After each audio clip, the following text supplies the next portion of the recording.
कहानी की फिल्म प्रस्तुत करेंगे। कृपया कुर्सियों पर बैठ जाएं या कुर्सियों के पीछे जगह पर खड़े रहें।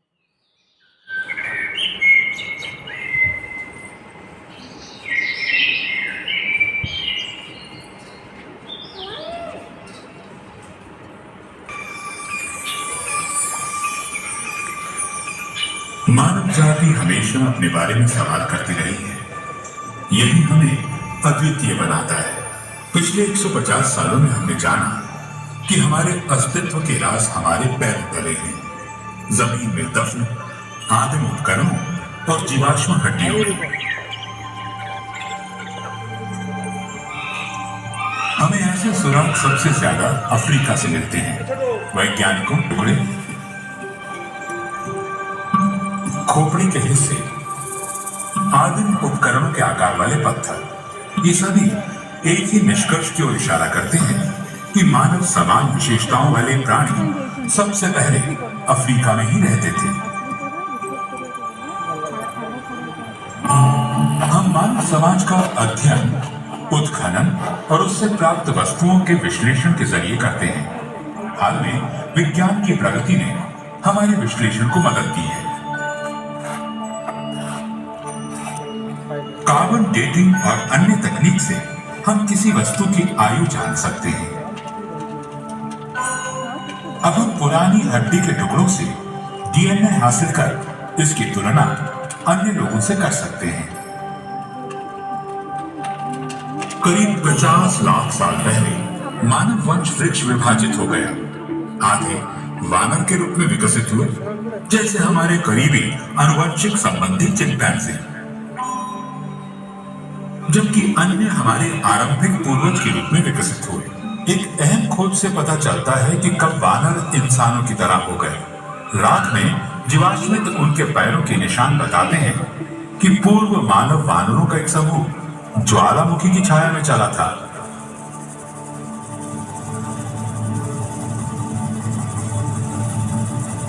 वो भी 2 पैरों पर।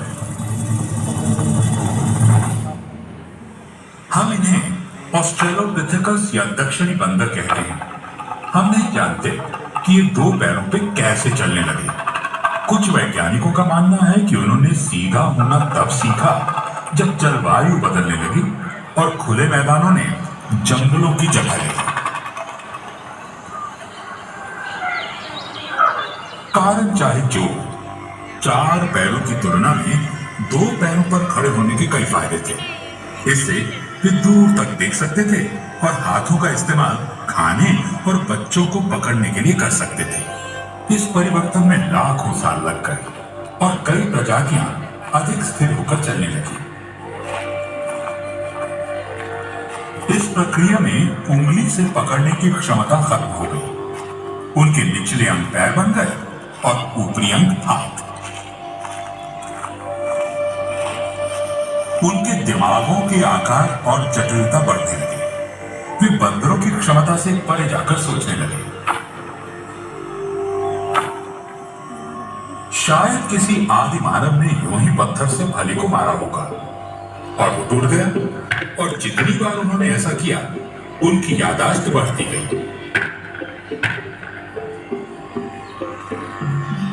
कुछ समय बाद उन्होंने पत्थरों को ही तोड़ना शुरू किया और उन्हें नुकीला बनाया, ताकि उनका इस्तेमाल फली तोड़ने के साथ साथ मांस काटने के लिए हो सके। हम इन्हें होमो या मानव कहते हैं। उन्हें नए औजारों से अन्य जानवरों द्वारा छोड़े गए मांस को काटने में मदद मिली।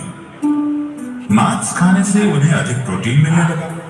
कुछ विशेषज्ञों का मानना है कि इस कारण उनके मस्तिष्क के आकार बढ़ गए।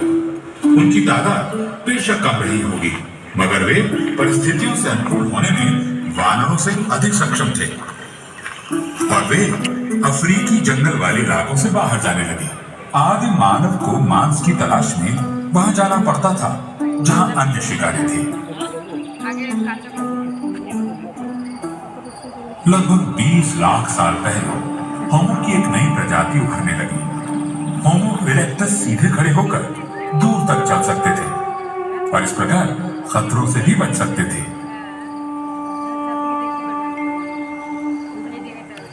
मध्य पूर्व और एशिया में पाए गए जीवाश्मों से पता चलता है कि इस प्रक्रिया में वे अफ्रीका से बाहर फैलने लगे। जैसे जैसे वे नई जगहों पर गए, उन्होंने नए हुनर सीखे। उनके औजार बेहतर हुए, जिनसे उन्हें मांस काटने में मदद मिली। अधिक धूप वाले खुले वातावरण में उनके बाल कम घने होने लगे। शिकार तक तुरंत पहुंचने के लिए उन्होंने दौड़ना सीख लिया। शरीर को ठंडा रखने के लिए उन्हें पसीने आने लगे, क्योंकि उनमें अन्य जानवरों की तुलना में ज्यादा ग्रंथियां थी। कुछ साक्ष्यों के अनुसार शायद वे आग का इस्तेमाल भी करते थे, और उनके दिमाग बढ़ते हुए लगभग आज के हमारे मस्तिष्क के आकार के हो गए। लगभग 7 लाख साल पहले अफ्रीका में एक नया समूह विकसित हुआ, जिसे हम होमो हाइडेलबर्गेंसिस या हाइडेलबर्ग मैन कहते हैं। उनके शरीर अधिक बड़े और मांसपेशियों वाले थे, ताकि वे विभिन्न जलवायु में रह सकें। अब वे सिर्फ मरे हुए जानवर ही नहीं खाते थे, बल्कि खुद भी शिकार करने लगे। मामूली औजारों की जगह हाथ की कुल्हाड़ियों ने ले ली। वे पत्थर की नुकीली नोक और धारदार चाकू बनाना जान गए, और शायद लकड़ी के भाले पर। एवोल्यूशन यानी उत्पत्ति विकास की प्रक्रिया पहले की तरह जारी रही। हजारों सैकड़ों सालों के दौरान हमारे पूर्वज अफ्रीका के बाहर यूरोप और एशिया में फैल गए। होमो हाइडेलबर्गेंसिस से कई नई संबंधित प्रजातियां विकसित हुई। उनकी शारीरिक विशेषताएं एक समान थी, लेकिन उनमें से कोई भी आधुनिक मानव की तरह नहीं था। इन प्रजातियों में हम सबसे ज्यादा होमो निएंडरथालेंसिस यानी निएंडरथॉल के बारे में जानते हैं, जो हमारे सबसे करीबी विलुप्त रिश्तेदार हैं। उनके शरीर छोटे और गठीले थे, और वे ठंड सह सकते थे। उनके कंधे चौड़े, हाथ छोटे और नाक काफी बड़े थे। वे आदिम पोशाक पहनते थे।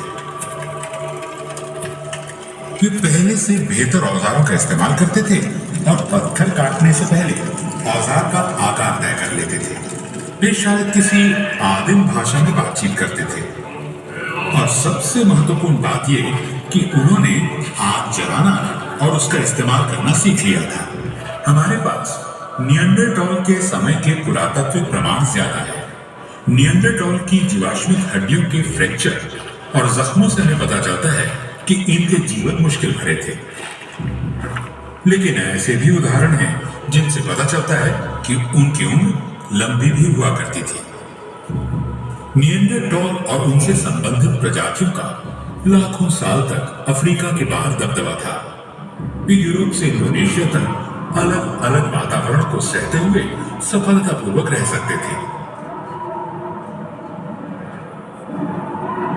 लगभग 60,000 साल पहले अफ्रीका में विकसित एक नई प्रजाति बाहर फैलने लगी। ये पहले आधुनिक मानव थे, जिन्हें हम होमो सैपियंस कहते हैं। कुछ समय तक ये विभिन्न प्रजातियां साथ साथ रहीं। हमारे पास साक्ष्य हैं कि वे संकरित थे और विचारों का आदान प्रदान करते थे, जैसे गहने बनाने और इन्हें पहनने के तरीकों के बारे में। उन्होंने पोशाक के लिए जानवर की खाल का इस्तेमाल किया होगा। फिर निएंडरथॉल लुप्त होने लगे, शायद इसलिए क्योंकि उनके मांसपेशियों वाले शरीरों को जरूरत पड़ती थी अधिक भोजन की।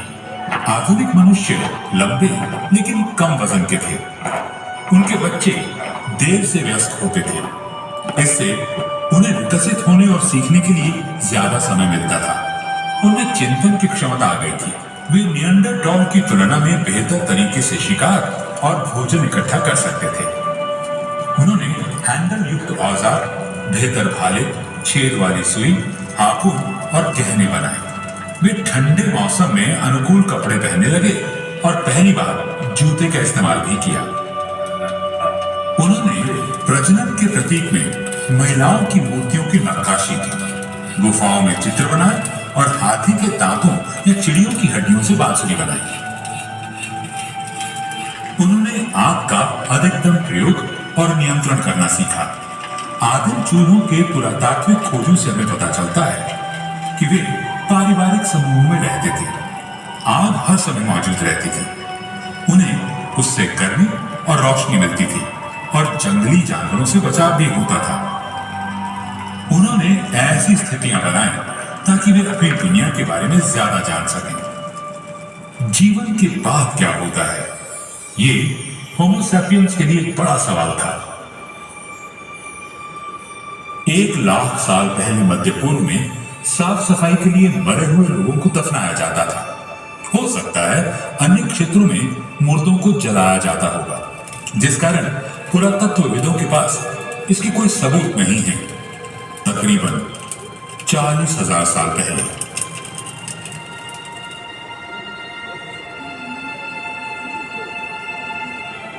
होमो सैपियंस ने इस प्रक्रिया में कुछ रस्मों को शामिल किया, मसलन शवों को सजाना और कब्र में प्रतीकात्मक वस्तुओं को रखना। लगभग 10,000 साल पहले मानव इतिहास में एक नया अध्याय खुला। कृषि और पालतू जानवरों के साथ बसा हुआ मानव समुदाय। इस समय से हमें मिट्टी के बर्तनों के सबूत मिले हैं जो खाना पकाने और उसे रखने के लिए इस्तेमाल होते थे।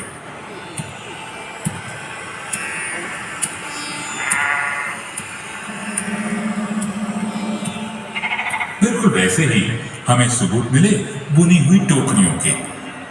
औजार और हथियार बनाने के लिए धातु कार्य भी प्रचलित था। मानव अपने अस्तित्व के सवालों का जवाब ढूंढने के लिए चित्रों, गीत संगीत और लिखित शब्दों के प्राचीन रूपों का इस्तेमाल करता था। शिकारी गांवों में बसने लगे और वे गांव मानव संस्कृति के उद्गम स्थल बन गए। लाखों सालों तक हमारे पूर्वजों की आबादी 10 लाख से भी कम थी। होमो सैपियंस के आने से ये सब बदल गया। हम दुनिया के हर कोने में फैल गए।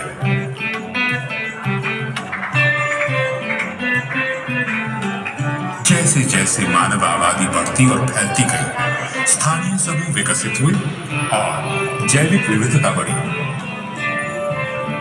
वातावरण में आने वाले लगातार बदलावों के मुताबिक हम अपने आप को ढालते गए। इससे और अधिक विविधता आई। यह प्रक्रिया जारी है।